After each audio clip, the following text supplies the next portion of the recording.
देख, अपन ने जीवन में एक चीज सीखी, जब अपन खेलते हैं तो या तो अपन हारते हैं या अपन जीतते हैं, पर भाई यार अपन भागते नहीं है कभी। हेलो दोस्तों, इस वीडियो में आपका स्वागत है। इस वीडियो में हम चर्चा करेंगे कि हम किसी रासायनिक समीकरण को कैसे संतुलित कर सकते हैं। हम इसे एक उदाहरण की मदद से समझेंगे और बाद में हम किसी भी समीकरण को संतुलित करने के लिए इस निश्चित तरकीब का अनुसरण कर सकते हैं। समीकरणों के संतुलन को सीखने के लिए यह सबसे सरल तरीका है। आइए अब हम रासायनिक समीकरणों के संतुलन को सीखना शुरू करते हैं। सबसे पहले समझते हैं कि संतुलित रासायनिक समीकरण का अर्थ क्या है।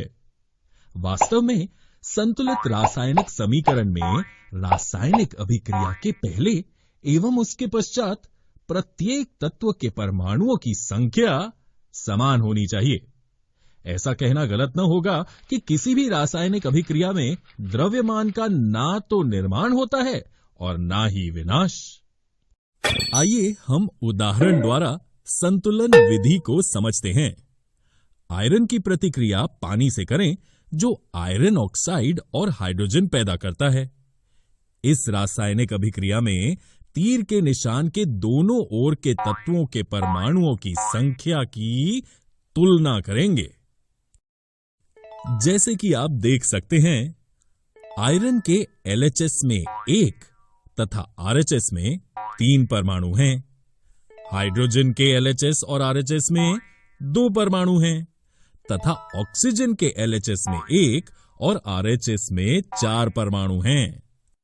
सुविधा के लिए हम सबसे पहले सबसे अधिक परमाणु वाले यौगिक को पहले संतुलित करते हैं, या हम यूं भी कर सकते हैं कि पहले धातु या अधातु को, फिर ऑक्सीजन और हाइड्रोजन को संतुलित किया जाता है। ये याद रखना आवश्यक है कि परमाणुओं की संख्या को बराबर करने के लिए हम अभिक्रिया में शामिल तत्वों तथा यौगिकों के सूत्रों को नहीं बदल सकते हैं। सबसे पहले Fe3O4 और उसके ऑक्सीजन तत्व को चुनकर संतुलित करने का प्रयास करते हैं।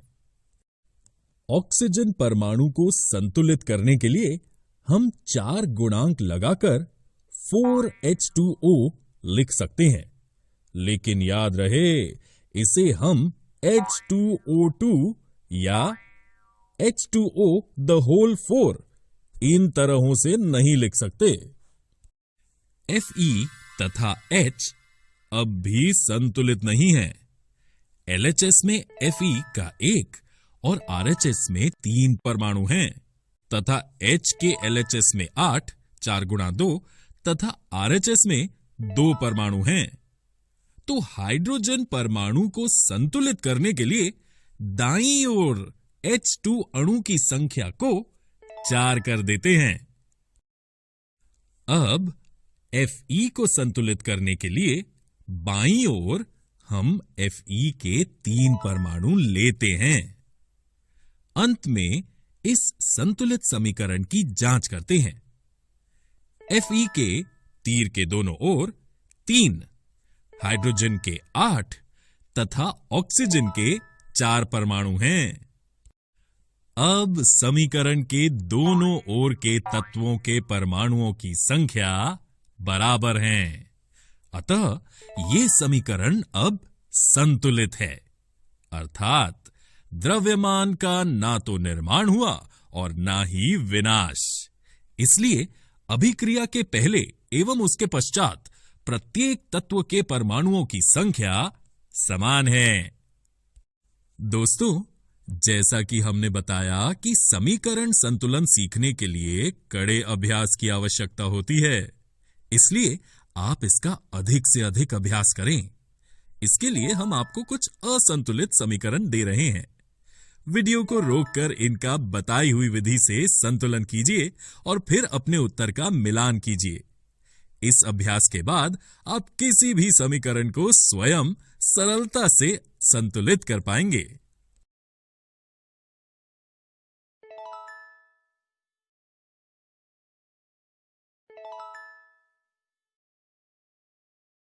दोस्तों, किसी भी समीकरण को संतुलित करने के लिए याद रखें, सबसे पहले धातु, अधातु, तत्पश्चात हाइड्रोजन और ऑक्सीजन को संतुलित करना होगा।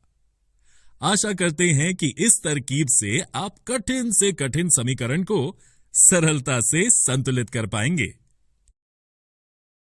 दोस्तों, इस वीडियो में हमने रासायनिक समीकरण को कैसे संतुलित कर सकते हैं, इसका अध्ययन किया।